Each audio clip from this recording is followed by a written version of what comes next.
All right, good morning. We are resuming today with the Srimad Devi Bhagavata Purana, Book 9, Chapter 9.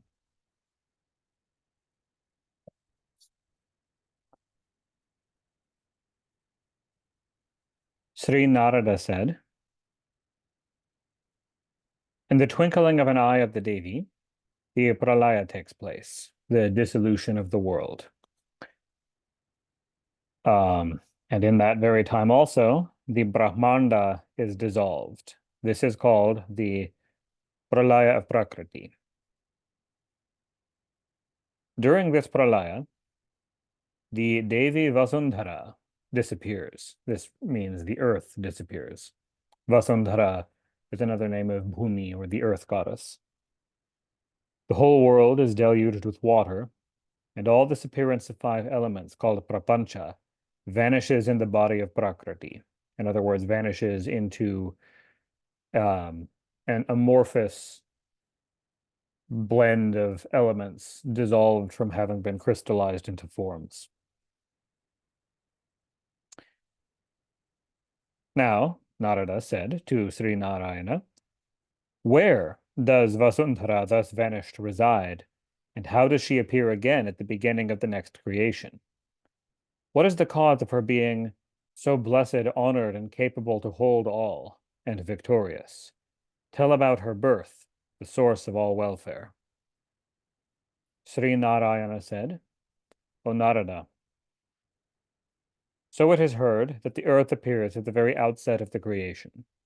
Her appearance and disappearance so occur in all the pralayas.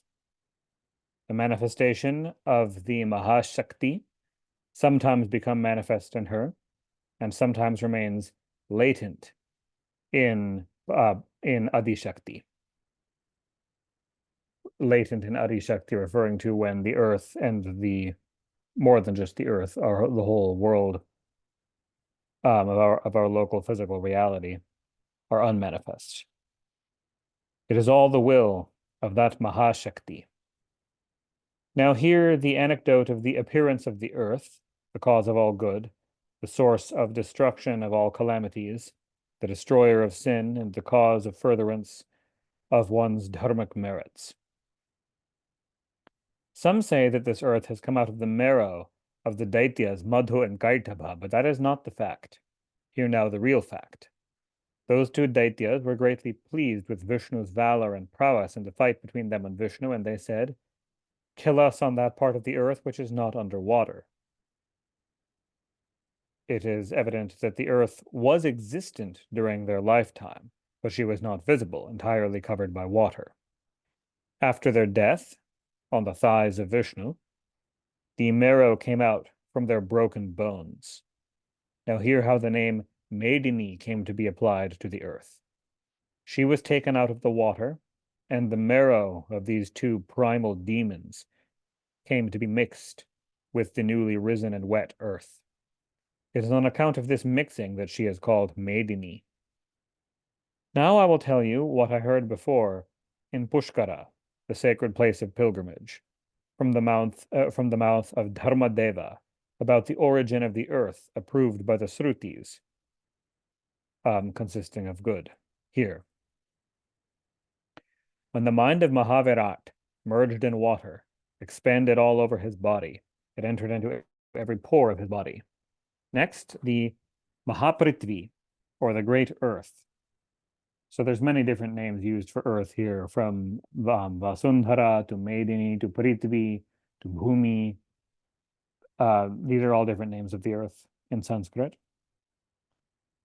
Next, the Mahaprithvi, the great earth, appeared at the time of Panchikarana. Panchikarana is mixing of 1/2 of each of the 5 elements with 1/8 of each of the other 4 elements to form various combinations. This Mahaprithvi was broken into pieces and placed in every pore of the Mahavirat. It is this differentiated earth that appears during creation and disappears during pralaya. From this mind, the mind of Mahavirat, Concentrated in every pore of the body of Mahavirat is born this earth after a long interval. In every pore in the skin of this Virat Purusha, there is one earth. She gets manifested and she disappears. This occurs again and again. When she appears, she floats on the water. And when she disappears, she gets merged into the water. Now, this water is not referring to the water of our oceans. This is referring to Garbha Samudra, the primal womb ocean, which is it's not even truly water per se. It's the sweat of the Mahavirat. It's an ocean on a higher spiritual level rather than the oceans of our world. There is this earth, or referring to a solid world of what we call the earth element, or Prithvi Tattva, in every universe. And along with her, there are mountains, forests, the seven oceans, the seven dvipas, or great continents, Sumeru mountain, the moon, the sun, and other planets, Brahmaloka, Vishnuloka, Shivaloka, and the regions of the other devas, sacred places of pilgrimage, the holy land of Bharatavarsha, a Kanchani Bhumi, referring to the land of gold that rings the seven dvipas, seven heavens, seven patalas or nether regions, and Brahmaloka and Dhruvaloka. This law holds good in every world and every universe. So every universe is the work of Maya, and thus it is transient. At the dissolution of Prakriti, Brahma falls. Again, when creation takes place, the Mahavirat appears from Sri Krishna, the Supreme Spirit. Eternal is this flow of creation, preservation, and destruction. Eternal is this flow of time, or kashta. Eternal is this flow of Brahma, Vishnu, and Mahesha, etc. And eternal is this flow of Vasundhara, who is worshipped in the Varaha Kalpa by the Suras, Munis, Vipras, Gandharvas, and so on. The Sruti says that the presiding deity of this eternal earth, the Ishta Devata of the earth goddess herself, the earth goddess, is the wife of Vishnu in his boar form. Mangala Deva is the son of the earth goddess, and Mangala's son, Mangala, of course, being the Deva of the planet Mars, and Mangala's son is named Ghatesha. Narada said, in what form was the earth worshipped by the Devas in Varahakalpa? The Varahi, the receptacle of all things moving and non-moving. How did she appear? By what method of Panchikarana from the Mula Prakriti? What is the method of her worship in this Bhurloka and in the Svaraloka? Also tell me, O Lord, in detail, the auspicious birth of Mangala.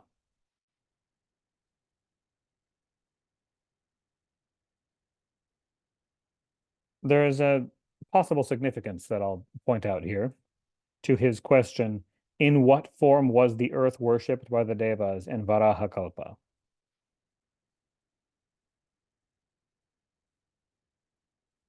Well, no, never mind. That gets into a complicated matter that I think is rather beside the point. Narayana spoke. In ancient days, in the Varahakalpa, Varahadev, no, I do want to explain this. It depends on which Varahakalpa is meant. There are multiple Varahakalpas. The present Kalpa, for us today, now, is Shveta Varahakalpa, the eon of the white boar. It is significant that here it's a little unclear whether Narada and Narayana are referring to the Varahakalpa in past tense. Narada said, in what form was the earth worshipped by the Devas in Varahakalpa? Now, this could be referring to it's still Varahakalpa, but he's referring to a specific time earlier in Varahakalpa when the Devas worshipped the earth that he's asking about.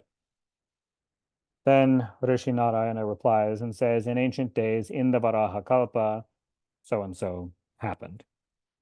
Again, he could be speaking from still during the Varaha Kalpa, saying in ancient days, but still in the Varaha Kalpa. But if they are referring to the Varaha Kalpa as in the past, that would be quite significant for locating the era that this Purana, or at least this section of the Purana, refers to. It's somewhat unclear by the phrasing here. I would have to examine the Sanskrit. But Narayana spoke in ancient days in the Varaha Kalpa. Varaha Deva, the boar avatar of Vishnu, when entreated and praised by Brahma, killed the Daitya Hiranyaksha and rescued the earth from Rasatala. He then placed the earth on the waters where she floated as the lotus leaf floats on water, again referring to the waters of Garbha Samudra. In the meantime, Brahma began to fashion the wonderful creation on the surface of the earth.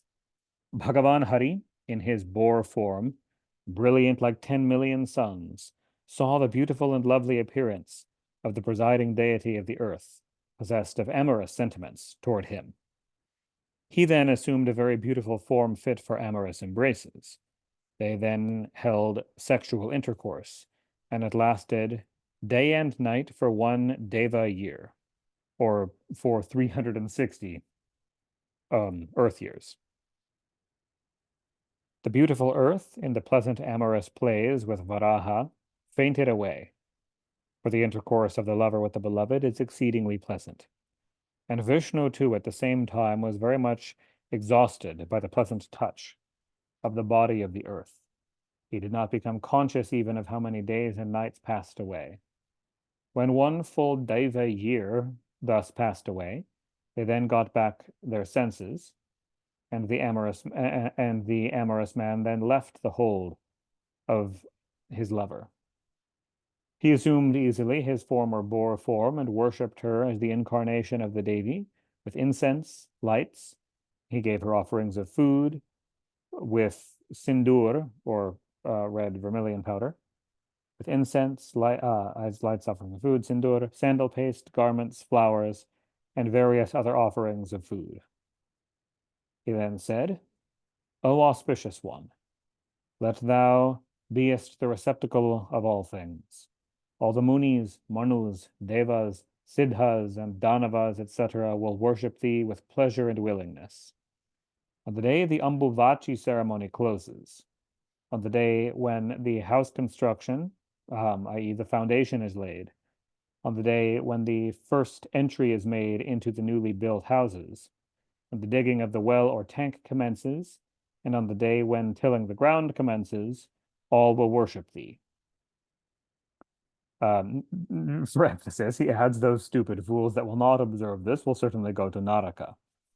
And that's actually an important line here. So to explain, these are referring to the days when the Bhumi Puja, or the worship of the earth, is done. So on the day the Ambuvachi ceremony closes, Ambuvachi or Ambuvachi is a mela, a great temple fair at the Kamakya temple, which was praised much earlier in the Devi Bhagavatam. During the Devi Gita, it was praised as one of the greatest holy places of the Devi. This is Yoni Mandala Kamakya at the temple of the vagina of Sati, the first and birthplace of the Shaktipitas.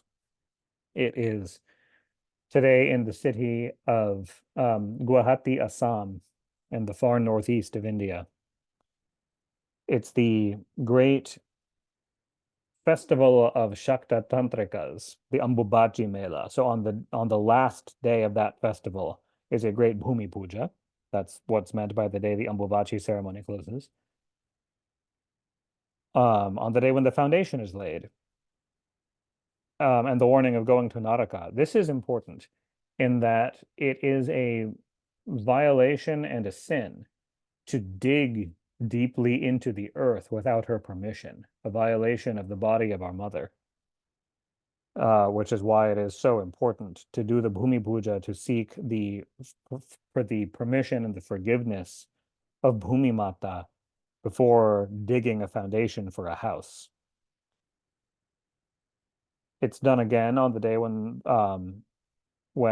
the inhabitants of a newly built house first move into it, to again thank Bhumi for having permitted them to build a home upon her. Similarly, in terms of digging, it's done before digging a well or digging a tank or reservoir for water or a pool. Similarly, on the day before tilling the ground for farming, before you cut into the body of the earth, you worship her to seek her permission. The earth spoke. O Lord, by thy command I will assume the form of Varahi, the female boar, and support easily on my back this whole world of moving and non-moving things. But the following things I will not be able to bear. The following things should not be put on the earth directly. Pearls, small shells, shalagrama. The shalagrama is so very well known as the Shivalinga for Shiva. The shalagrama is an equivalent of Shivalinga for Vishnu, less famous. It is a rounded black stone found specifically in the Kali Gandaki River in Nepal.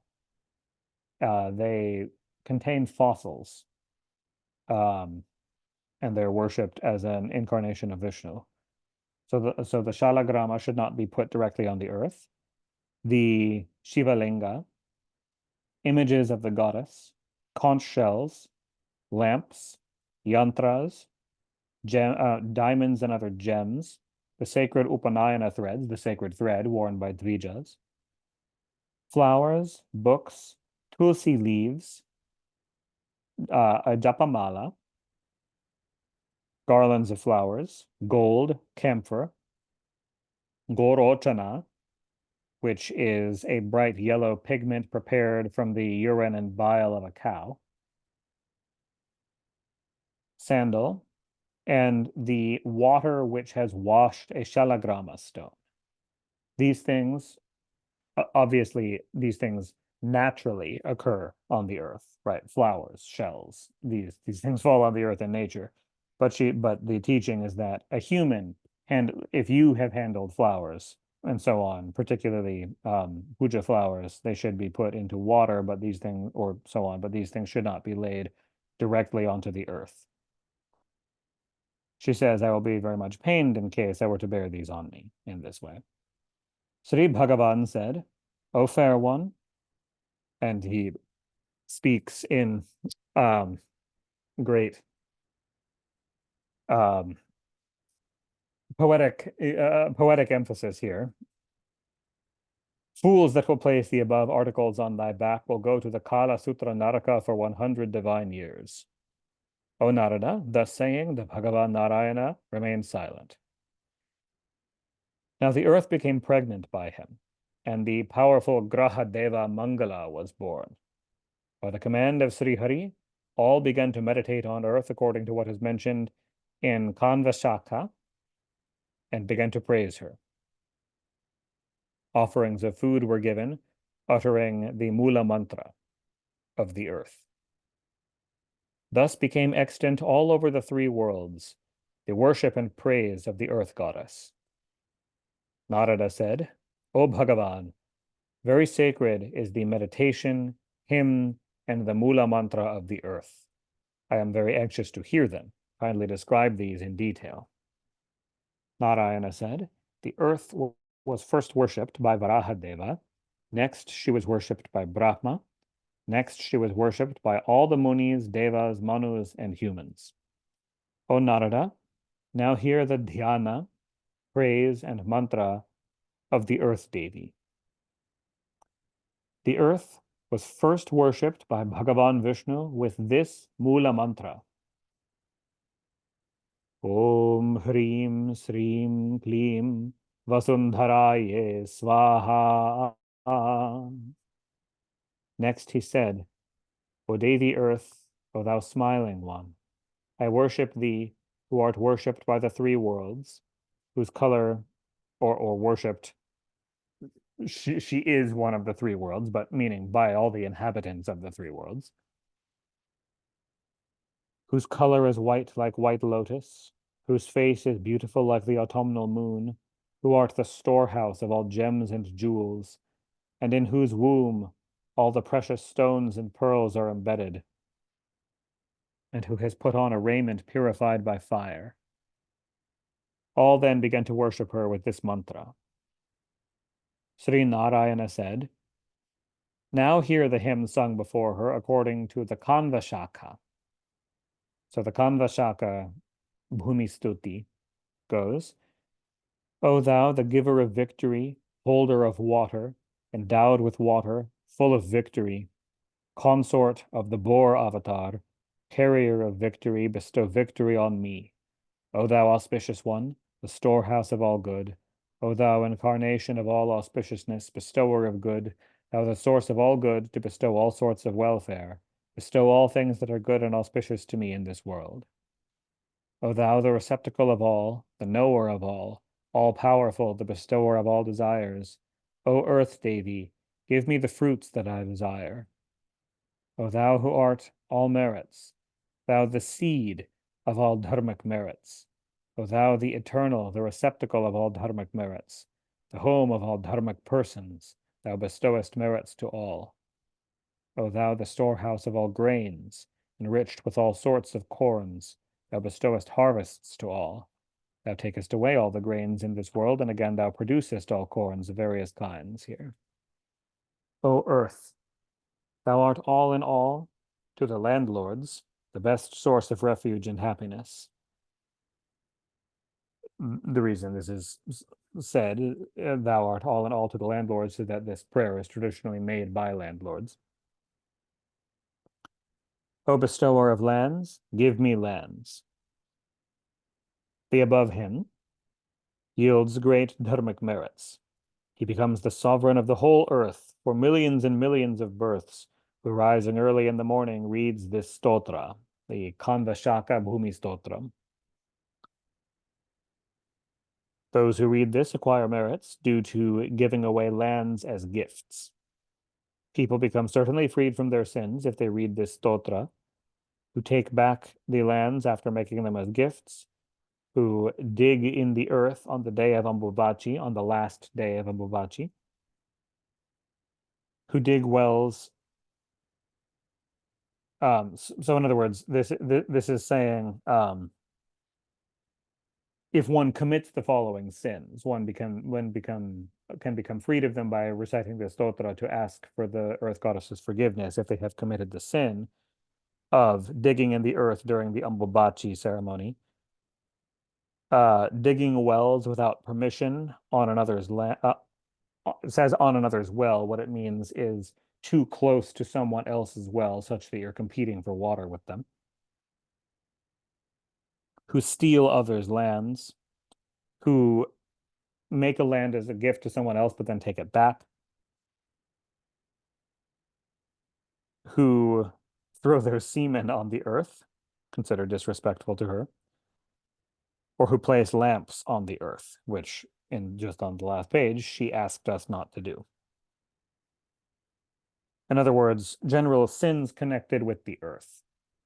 You can ask forgiveness from the earth by using the Kanvashaka Bhumi Stotram.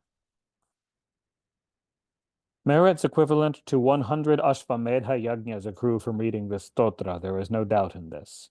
This stotra of the Mahadevi is the source of all sorts of welfare and auspiciousness. And here ends the 9th chapter of the 9th book on the origin of the Prithvi Shakti in Srimad Devi Bhagavatam of 18,000 verses by Maharshi Vedavyasa. Chapter 10. Narada said, I am now desirous to hear about the merits acquired by making gifts of land, the demerits in stealing away lands, digging wells in others' wells, digging on earth on the day of Ambavachi, casting semen on earth, and then placing lamps and lights on the surface of the earth. In other words, all of these sins just mentioned. As well as the sins when one acts wrongly in various other ways connected with the surface of the earth and the remedies thereof. Sri Narayana said, and so now all of the following effects of these acts are um, expressed very extremely here in terms generally considered, generally widely taken as sort of idealized exaggerations, both the positive and the negative. If one makes a gift of land in this Bharata of the measure of vitasti, uh, a vitasti is um, like this. If you make a straight line from the tip of your thumb to the tip of your little finger, that's a vitasti. To a Brahmana who performs Sandhya 3 times a day and is thus purified, one goes and remains in Shiva Loka. So all of these are generally taken as poetic emphasis for it is good to donate land to a true Brahmin. I hardly anyone I think takes it seriously or thinks it is meant to be taken seriously, that giving literally only that much land will will get you moksha in Shiva Loka forever. If one gives away in charity a land full of corn to a Brahmin, the giver goes and lives in Vishnu Loka for a period measured by the number of dust particles in the land. If one presents a village, a plot of land, or even just some grains to a Brahmin, but the giver and the receiver become freed of their sins and go to the Devi Loka. Even if one be present when a proposal for a gift of land is being made and says this act is good, so approves of the suggestion of a gift of land, one goes to Vaikuntha together with one's friends and relatives. So again, you can see how these are meant as poetic emphasis for the virtue of charity of land rather than literally a teaching that if your relative approves of the suggestion by a stranger of giving land, that you will go to Vaikuntha. Similarly with the negatives, they're not meant in a literal sense here. He remains in the Kala Sutra Naraka as long as the sun and moon exist, who takes back or steals away the gift to a Brahman offered by himself or by anybody else. Even his sons, grandsons, etc., become destitute of lands, prosperity, sons, and wealth, and remain in a dreadful Naraka named Raurava. If one cultivates the grazing land for the cows and reaps therefrom a harvest of grains, one remains for 100 divine years in the Kumbhipaka Naraka. In other words, if you steal food that was meant for cows. If one cultivates any enclosure for cows or tanks and grows grains on them, instead of their intended purpose of cows or tanks of water, one remains in the Asipatra Naraka for a period equivalent to 14 reigns of Indra. One who bathes in another's tank without taking off 5 handfuls of earth from it, that's a certain ritual of politeness, goes to Naraka, and one's bath is quite ineffectual. If anybody out of his amorous passion casts his semen privately on the surface of the ground, he will have to suffer the torments of Naraka for as many years as are the numbers of dust particles on that area. If anyone digs ground on the day of Ambuvachi, a holy day of the earth during which one should not dig, one remains in Naraka for 4 yugas. If without the permission of the owner of a well or tank, a stupid man clears the old well or tank and digs the slushy earth from the bottom, his labor goes in vain. The merit goes to the real owner.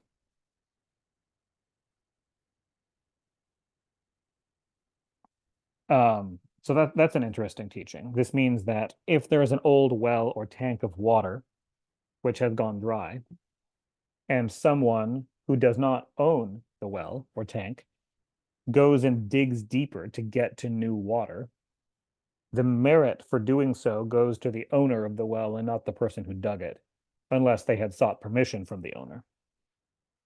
Basically, in other words, you can't steal wells. And the man who labored so, attempting to steal a well, goes to Taptakunda Naraka for 14, um, the life periods of 14 Indras. If anyone takes out 5 handfuls of earth from another's tank when he goes to bathe in it, he dwells, in other words, digs it a little bit bigger. He dwells in Brahmaloka for a period of years amounting to the number of particles in those handfuls of earth. During one's father's or grandfather's Shraddha ceremony, the worship of one's dead father or grandfather in the ancestor worship, if one offers pinda without offering any pinda to the owner of the soil on which the ceremony is held, the Shraddha performer goes certainly to Naraka. If one places a pradipa, or a light, directly on the earth without any holding piece at the bottom, one becomes blind for 7 births. And so if one places a conch shell, or a shanka, a holy conch, on the ground, one becomes attacked with leprosy in one's next birth. If anybody places pearls, gems, diamonds, gold, and jewels, these 5 precious things on the ground, considered disrespectful to them, he becomes blind. If one places the linga of Shiva, the image of Shivani, or Parvati, a murti of Parvati, or the Shalagrama stone of Vishnu on the ground, since these things are not supposed to be put directly on the ground, he remains from 100 manvantarams to be eaten by worms. Conch shells, yantras, the water after washing, shilas, charanamrata, flowers, tulsi leaves, in other words, these offerings, if placed on the ground, leads him who places these verily to Narakas. The japamala beads, garland of flowers, gorochana, pigment, and camphor, when placed on the ground, also lead him who places so to suffer the torments of Naraka. Sandalwood, rudraksha mala, and the roots of kusha grass, also if placed on the ground, lead the doer to stay for 1 manvantara in the Naraka. Books, the sacred Upanayana threads, when placed on the ground, make the doers unfit for Brahman birth. Rather, he is involved in a sin equivalent to the murder of a Brahman. Again, all of these, the positives as well as the negatives, are taken as exaggerations here.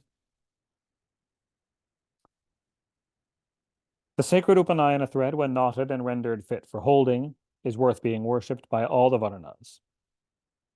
One ought to sprinkle the earth with curd, milk, etc., after one has completed one's yajnas.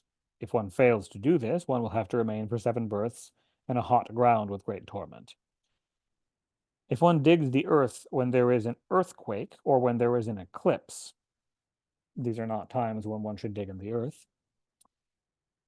that sinner becomes devoid of some of his limbs in his next birth. O Muni, this earth is named Bhumi, since she is the source, since she is the abode of all. She is named Kashyapi, since she is the daughter of Kashyapa. She is named Vishvambhara, since she supports the universe, or rather, universal upholder, meaning who supports everyone on the earth. She is named Ananta, since she is endlessly wide, and she is named Prithvi, since this is an error, actually. She's not the daughter of the king Prithu. She is the wife of the Raja Prithu. It also refers to her extensive width. Here ends the 10th chapter of the 9th book on the offenses caused towards the surface of the earth and punishments thereof in Narakas in the Mahapuranam Srimad Devi Bhagavatam of 18,000 verses, the Maharshi Veda Vyasa. Chapter 11. The Devarishi Narada said, O thou, the foremost of the knowers of the Vedas, I have heard the excellent narration of the earth. Now I want to hear the narrative of Ganga. I heard not long ago that Ganga, of the nature of Vishnu and appearing from the feet of Vishnu, the Ishvari of the Devas, appeared due to the curse of Bharati on Bharata. Why has she come to Bharata? In which yuga, and asked by whom did she come to Bharata? O Lord, now describe to me this auspicious anecdote capable of destroying sins and yielding dharmic merits.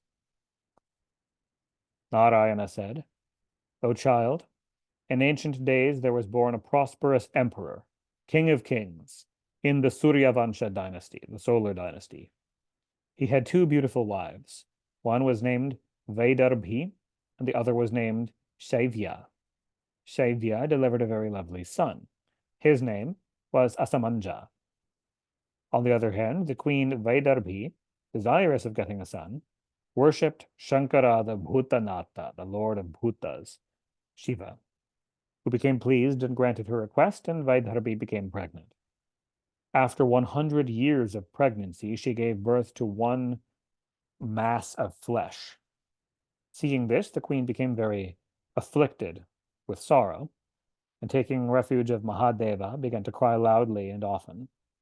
Bhagavan Shankara then appeared there in a Brahman form and cut that mass of flesh into 1,000 pieces.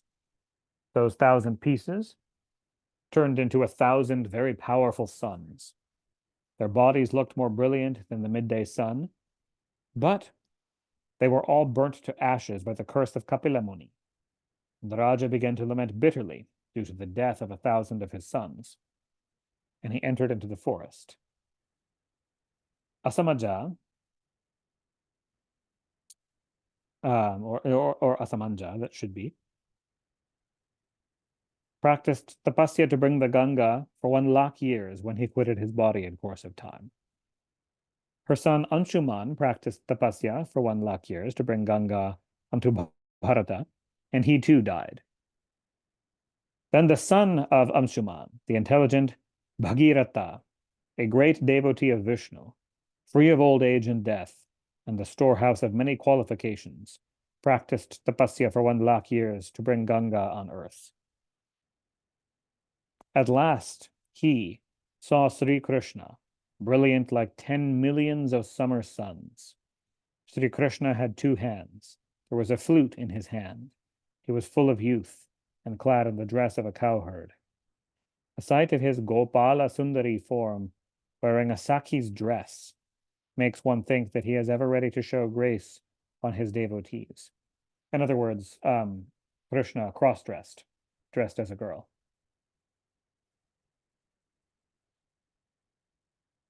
He is Parabrahma, whose substance is will. He has no deficiencies. Brahma, Vishnu, and Maheshvara, and the other devas and munis, etc., all praise him who pervades everywhere. He is not concerned with anything, yet he is the witness of all. He is beyond the 3 gunas, higher than Prakriti. A sweet smile is always on his face, which makes it the more lovely. There is none equal to him in showing grace to the bhaktas. His raiment is purified by fire, and he is decorated with gems, jewels, and ornaments. The Raja Bhagiratta saw that unforeseen appearance. He wasn't even expecting to see Krishna. He was doing tapas to pray for the Ganga to come to earth when Krishna appeared to him. He bowed down and began to praise over and over again. His whole body was filled with ecstasy. Then he clearly told Sri Krishna what he wanted for the deliverance of his family. So to explain what this is about, the deliverance of his family, why they're doing this.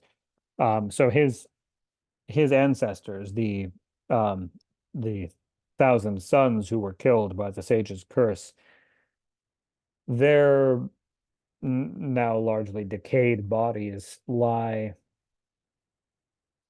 unpurified, and they are still bound by the curse. And the curse is such that they can only be freed by the touch of the waters of the Ganga, but the Ganga doesn't flow on the earth. That's why their descendants over the generations are doing tapas to pray for the Ganga to come, to rescue their ancestors from this curse. So Bhagirata explains this to Krishna, clearly told what he wanted for the deliverance of his family. Bhagavan Sri Krishna then addressed Ganga and said, O Sureshwari, go quickly and appear in Bharata under the curse of Bharati. By my command, go quickly and purify the sons of Sagara. They will all be purified by the touch of even the air in contact with the Ganga. In other words, even just a little bit of mist would be sufficient. And rise up in divine vimanas, assuming forms like mine, and they will come to my abode. They will remain there always as my attendants, and they will not be involved in the sins that they committed in their previous births. O Narada, it is stated thus in the Vedas, that if the human souls taking their births in Bharata commit sins for millions and millions of births, the sins will be completely destroyed if they touch even just once, the air in contact with and carrying the particles of the Ganga, the sight of the Ganga and the touch of the Ganga water give religious merits 10 times more than the touch with the air in contact with the Ganga water. So it's purifying even to just touch mist of Ganga, but to actually see the river or to touch the liquid water itself are 10 times better. People become freed of their sins then and there, especially if they bathe in the Ganga. It is heard in the Srutis that the bathing in the Ganga, if done according to the rules, destroys all the sins, the murder of a Brahmin, etc., acquired in 1 billion births done consciously or unconsciously. The merits that are acquired by the bathing in the Ganga on a day of special religious merit cannot be described even by the Vedas. Whatever is mentioned in the Agamas about the virtues of such bathing is but a mere trifle. Even Brahma, Vishnu, and Mahesha cannot describe fully the merits of the bathing in the Ganga. O Brahman, such is the glory of even just an ordinary bath in that river. Now I will describe the effect of the Ganga bath done with a sankalp, with a special resolve as a ritual practice, rather than just an ordinary bath in that water. Here, 10 times more the result is obtained when the Ganga bathing is done with a sankalpa than without a sankalpa. And if one bathes in the Ganga on the day when the sun passes from one sign to another in the zodiac, 30 times more merits accrue. On the Amavasya day, the new moon day, the Ganga bath gives the merits as above mentioned. In other words, 30 times multiplier if it's the new moon.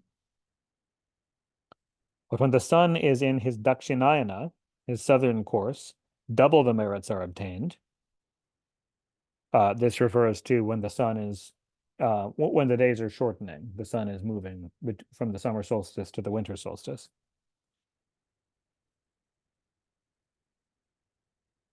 And when the sun is in his, that's double during that time. When the sun is in his northern course, in Uttarayana, 10 times more religious merits are obtained. Ganga bathing in the time of Chaturmasya on the full moon day, on Akshaya Navami or Akshaya Tritiya, yields merits that cannot be measured. And if on the above parva, in these particular periods of the year, if on these parva days, both bathing and making over gifts are done, there is no limit to the religious merits acquired. 100 times more than an ordinary bath are thus obtained. Great religious merits accrue from a Ganga bath on Manvantaratiti, Yugadya, Shukla, the 7th day of the month of Magha, Bhishmashtami day. The reason why Bhishmashtami is such an auspicious day to bathe in the Ganga is that it's the birthday of Ganga's son.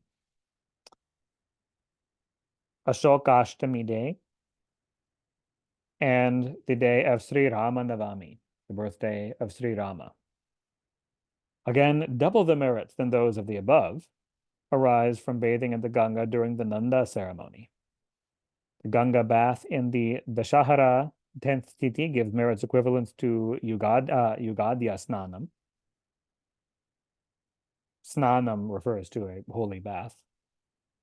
And if the bathing be done on Mahananda or in Mahavaruni day, 4 times more religious merits accrue.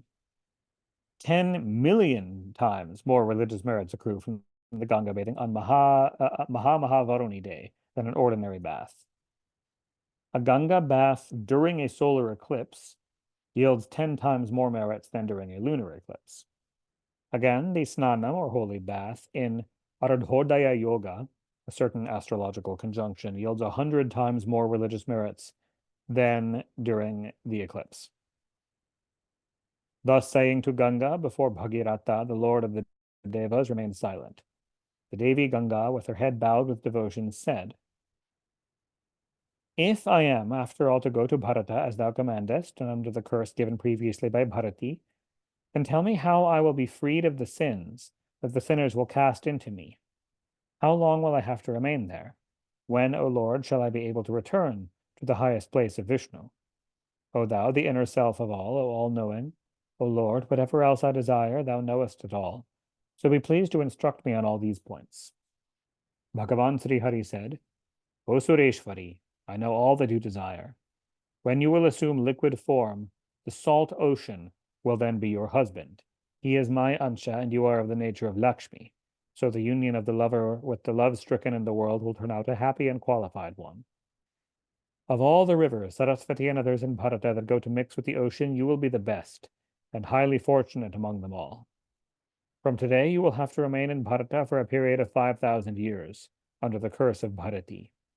You will be able to enjoy daily and always the pleasures with the ocean. O Devi, as you are a clever lady, so he is also apt and expert. The inhabitants of Bharata will praise thee and worship thee with great devotion by the stotra which Bhagirata has composed. He will derive the fruit of one Ashvamedha yajna, who will meditate on thee as per Kanva Shaka and worship, praise, and bow down to thee daily. Even if one utter Ganga, Ganga, though one is 100 yojanas away from the Ganga, or 800 miles away, one will be freed of all sins and go to Vishnu Loka. Whatever sins will be cast in thee by 1,000 sinners bathing in thee will be destroyed by the touch of the devotees of Prakriti Devi.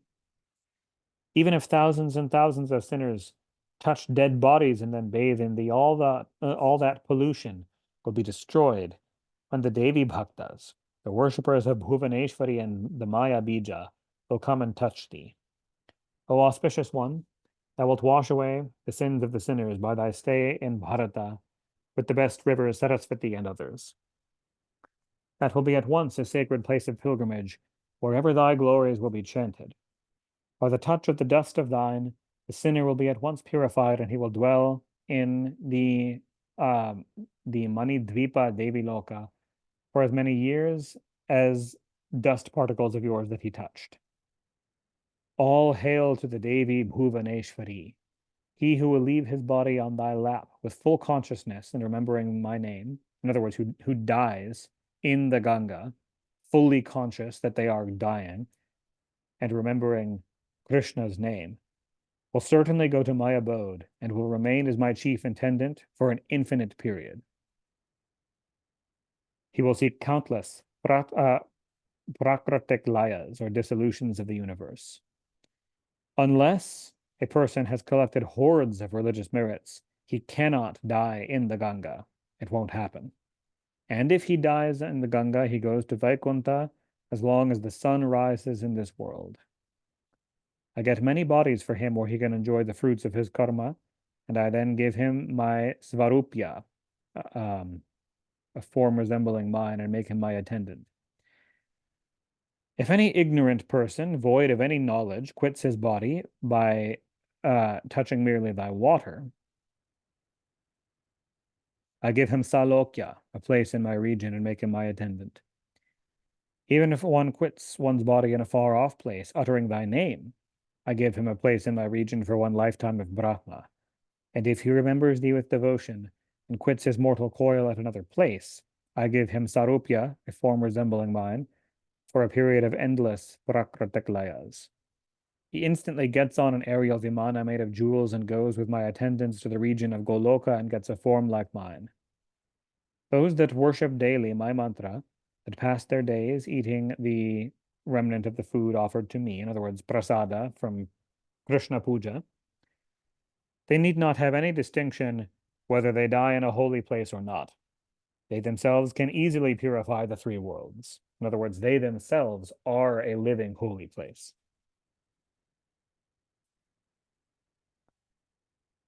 Getting on the excellent and best aerial vimana built of jewels, they go to the region of Goloka. In other words, simply those that daily worship Krishna with a mantra and who eat food which has first been offered to Krishna. O chaste one, even if the friends of my devotees be born in animal births, they also will be purified by the devotion shown towards me and shall get on a jeweled aerial vimana, will be able to go to Goloka, so difficult of access. Wherever the bhaktas may be, if they simply remember me with devotion, they will become liberated while living by the power of my bhakti. Thus saying to Ganga, Bhagavan Sri Hari addressed Bhagirata, O child, now worship Ganga Devi with devotion and chant hymns to her. The pure Bhagirata meditated with devotion, as per Gautama Shaka, and worshipped the Devi Ganga and praised her repeatedly. Then Ganga and Bhagirata bowed down to Sri Krishna and he disappeared from their sight.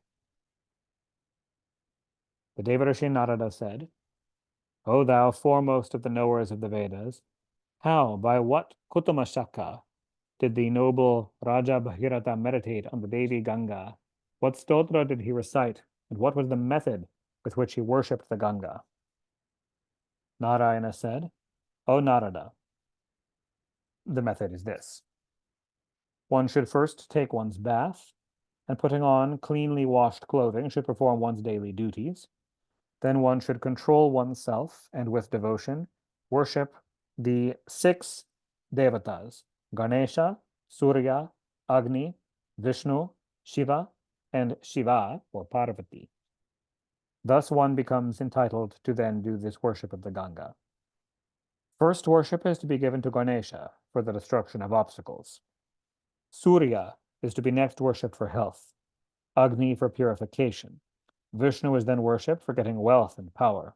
Shiva is worshipped for knowledge, and Shivani is worshipped for mukti. When these 6 devatas are worshipped, one is then entitled to worship the deity Ganga, otherwise the effects become contrary. Now I am saying what dhyanam did Bhagirata practice towards the deity Ganga. Here ends the 11th chapter of the 9th book on the origin of the Ganga, and the Mahapuranam Srimad Devi Bhagavatam of 18,000 verses by Maharshi Veda Vyasa.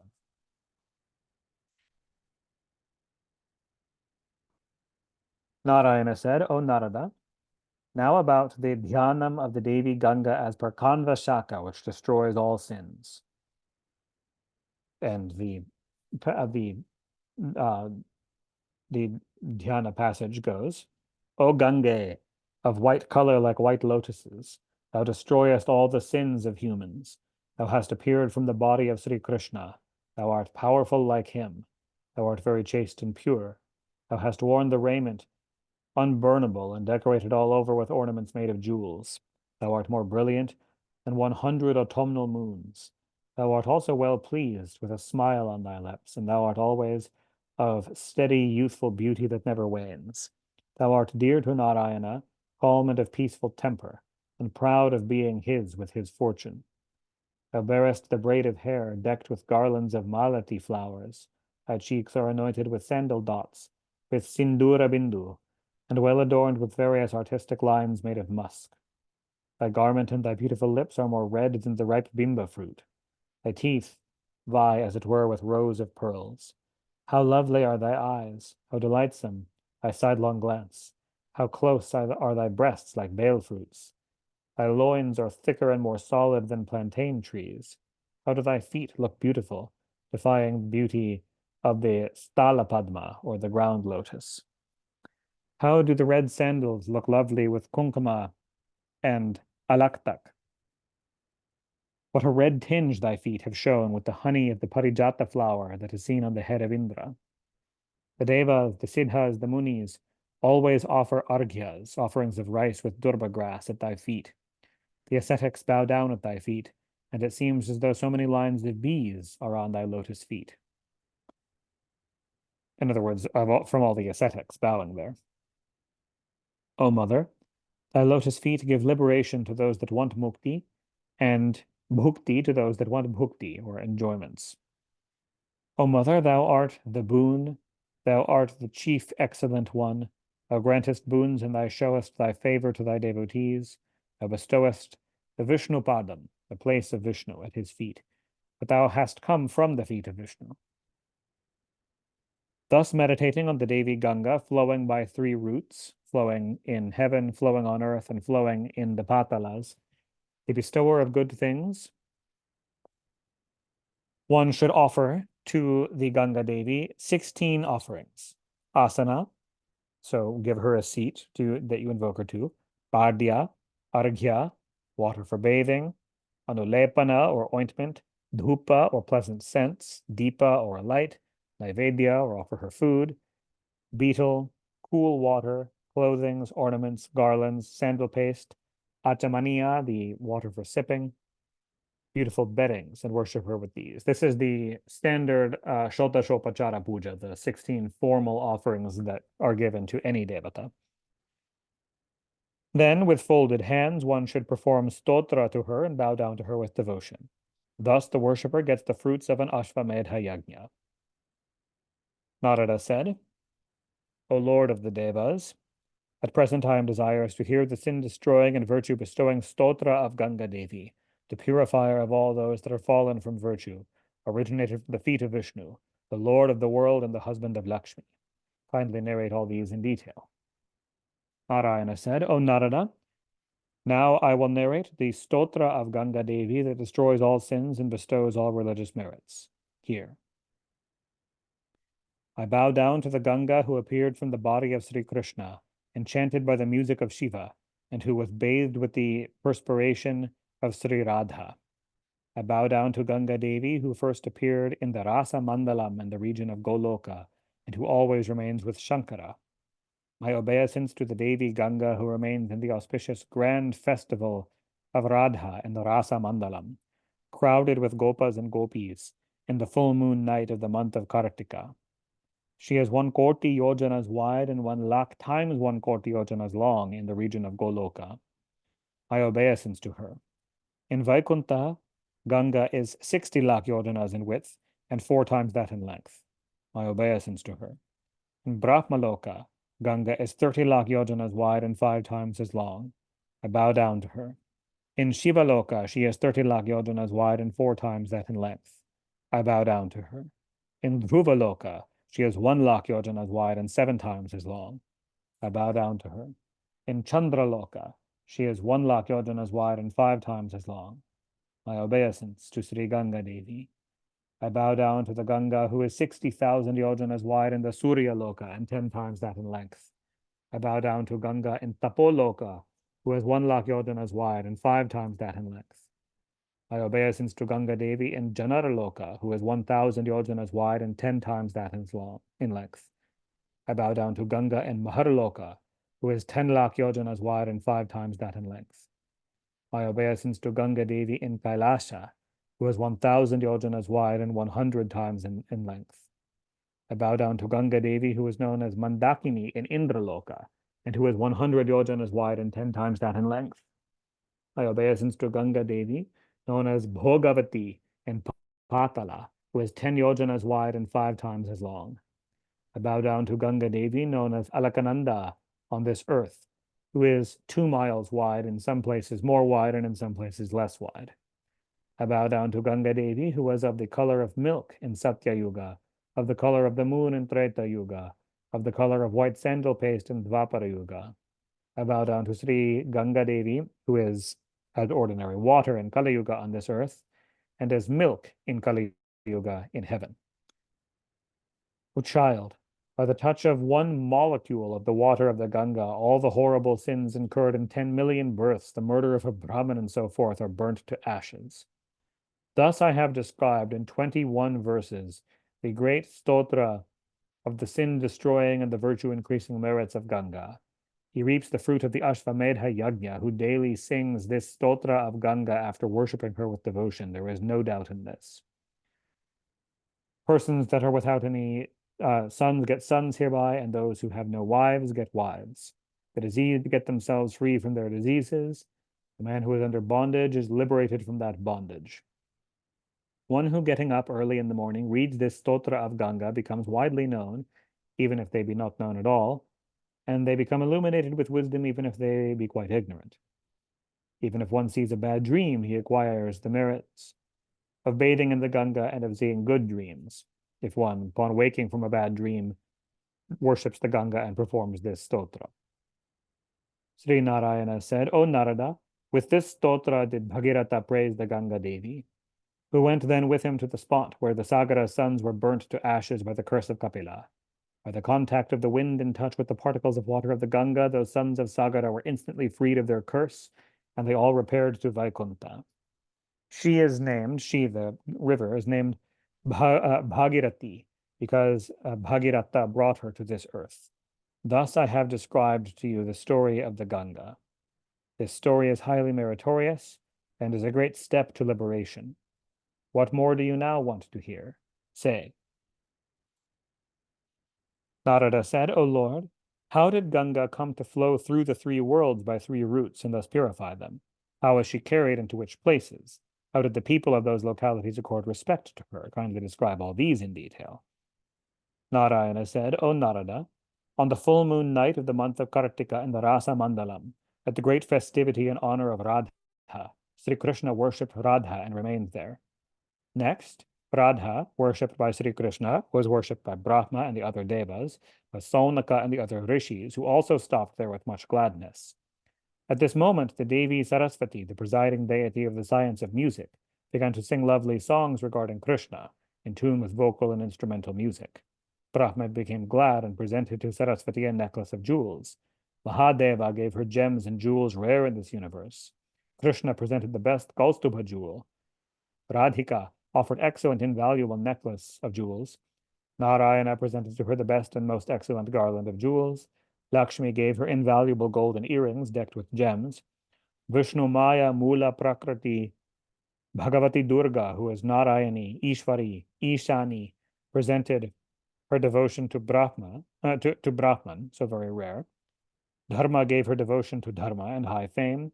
Agni gave her excellent raiments purified by fire, and Vayu gave her nupura, or toe rings, made of gems and jewels. At this time, Maheshvara the Bhutanata began to sing, at the suggestion of Brahma, songs relating to Sri Krishna's grand Rasa Leela festival. Hearing this, the Devas became very much enchanted and remained motionless like statues. With great difficulty only did they regain their consciousness from such ecstasy. They then saw that there was no Radha nor Krishna in the Rasa Mandala. Everything was deluged with water. The Gopas, Gopis, Devas, and Brahmanas began to cry loudly. Brahma, in his meditation, then came to know that Radha and Krishna both had assumed this liquid appearance for the deliverance of the people of the world. Brahma and others all began to praise Sri Krishna and said, O all-pervading one, now be pleased to show us thy form and grant us our desired boons.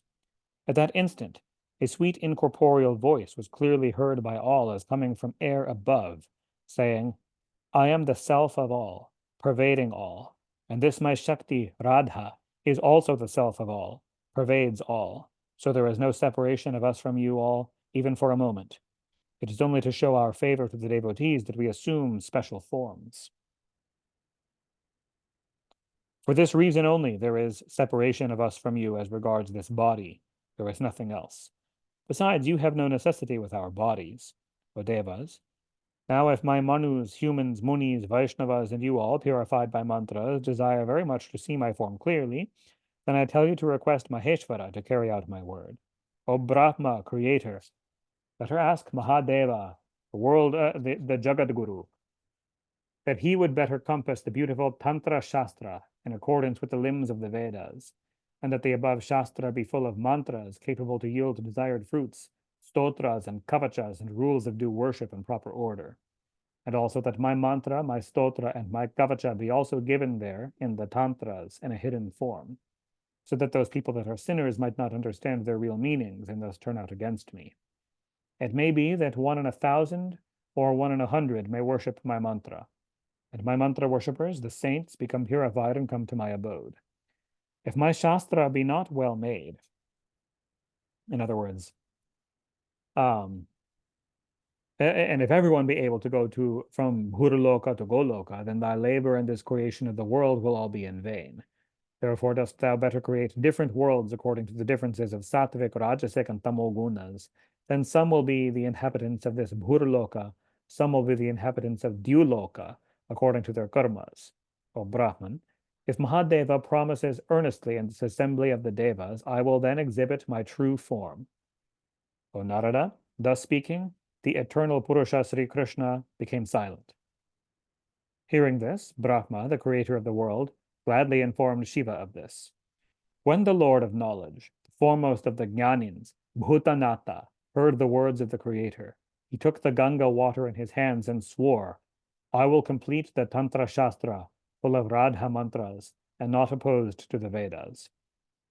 If one touches the Ganga water and speaks lies, one remains in the terrible Kala Sutra Naraka for a period of one lifetime of Brahma. O Dvija, when Bhagavan Shankara said this before the assembly of the Devas in the region of Goloka, Sri Krishna appeared there with Radha. The Devas became exceedingly glad to see him. They praised him, the best Purusha, and they were all filled with rapture and again engaged themselves in the grand Rasa festival. Sometime after, Mahadeva lighted the torch of Mukti. The Tantra Shastra was published by him as promised. O child, thus I have disclosed to you this anecdote, so very secret and hard to be attained. Thus Sri Krishna himself is verily the liquid Ganga sprung in the region of Goloka. This holy Ganga, born of the bodies of Krishna and Radha, inseparable from each other, grants enjoyment, lordship, and liberation. Sri Krishna, the highest self, has placed her in various places. So Ganga is of the nature of Sri Krishna and is everywhere, equally honored everywhere in the Brahmanda. Here ends the 12th chapter in the 9th book on the origin of Ganga in the Mahapuranam Srimad Devi Bhagavatam of 18,000 verses by Maharshi Veda Vyasa.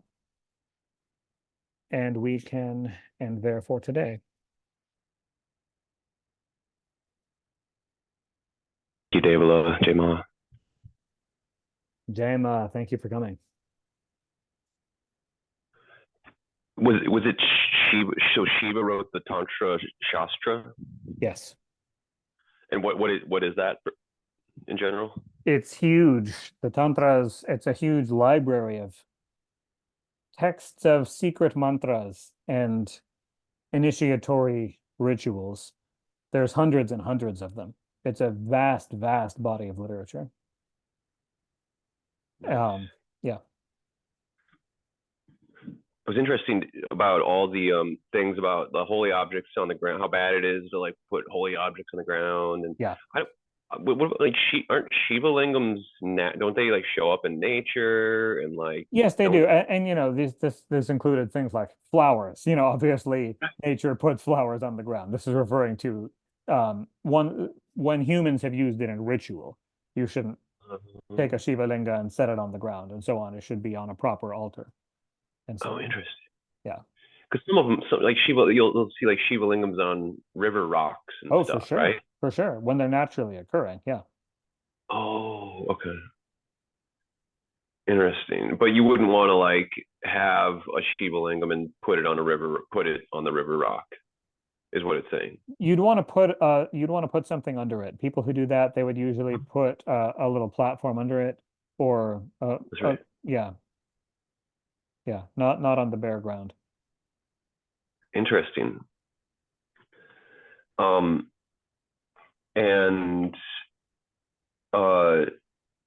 yeah, it's so interesting. This is just one of those texts where you really think about, or makes me think about how there's all these little like, if you drop a flower petal from, well, now what about like when Amma or a saint throws flower petals at us?